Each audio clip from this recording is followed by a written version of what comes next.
spent my 20s traveling and mostly living in different wilderness areas, working on wilderness skills, using edible plants. Our goal from the beginning was to be self-sufficient and to be a working farm and have a customer base and that pay the bills. We have a dairy goat herd, and we do premium raw goat milk. It's grass-fed. We use fodder. It's mostly a forage-based diet. Right now we've got about 9 does. 3 are going to go into production next year. Milking is actually pretty simple. You start at the top and you close it off, close up right where the teat meets the udder, and then you squeeze one finger at a time and then strip them out, which is just you run your finger and thumb straight down the teat to get the last drops of the milk out.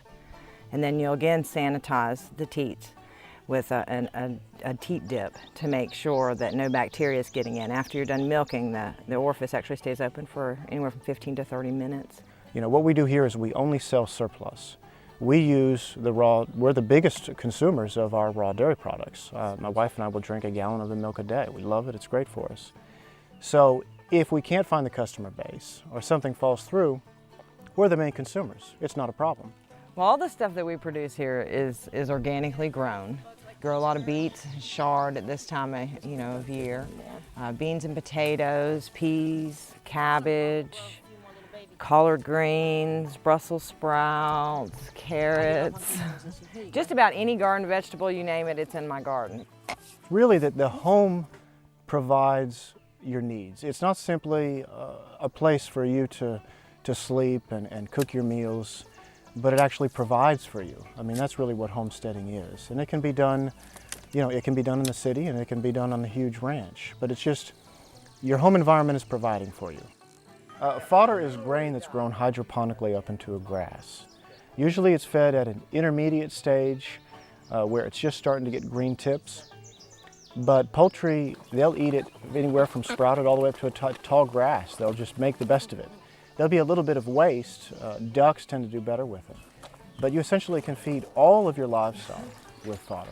We started collecting rainwater in a pretty simple way. Basically, my wife putting pots out under the dripping roof because our well water is not drinkable. It's very high in iron, it has some sulfur, so we can't use it.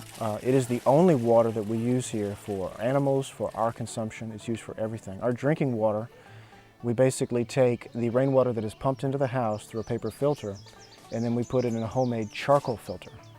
We've taken one of those coffee filters and retrofitted it with some activated charcoal inside, and this is how we get our drinking water. So we use it for everything. Even though we're on the grid here, we're always looking for off-grid solutions so that if the grid fails, we have backups.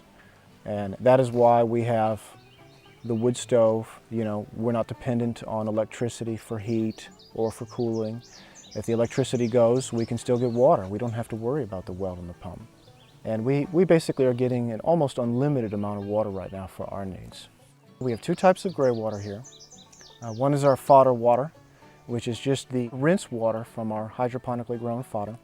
The other gray water we produce is our sink waste gray water.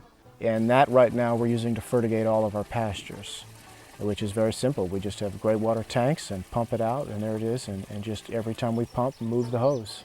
If we weren't trying to make it as a farm and do the commercial products, we could do without the electricity. When we first came up here, we had just an extension cord, one.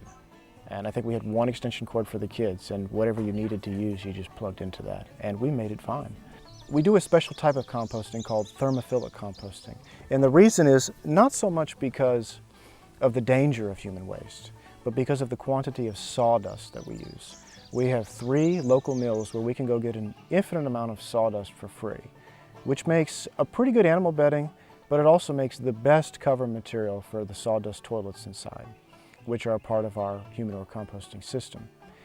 And to break down that sawdust, you need 2 things, a lot of moisture and very high heat. So there's a special way that we compost. We don't turn it. It's about how we put it in. Each one of these bins is filled in 60 days.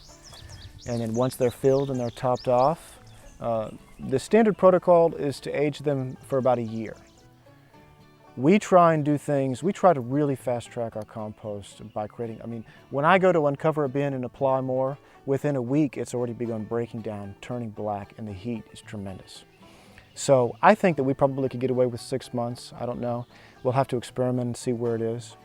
But we use that compost for everything. We fertilized all of our fruit trees. We'll use it in the garden before the fallow time.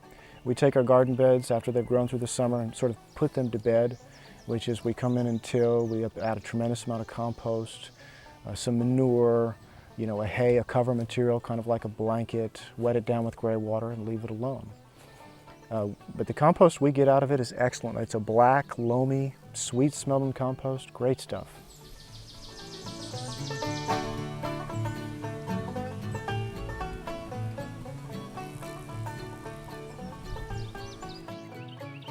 Living green for us means living simply, living close to the land, having a beneficial impact rather than a negative impact on the land. And this is a lifestyle that we've chosen mostly for health and self-sufficiency and independence, which is very American. You know, we're not dependent on running to the store for everything that we need. We can always figure something out. We can rig it, you know, we can reinvent it, we can repurpose it, but the key is using what's right in front of us and making the most of it.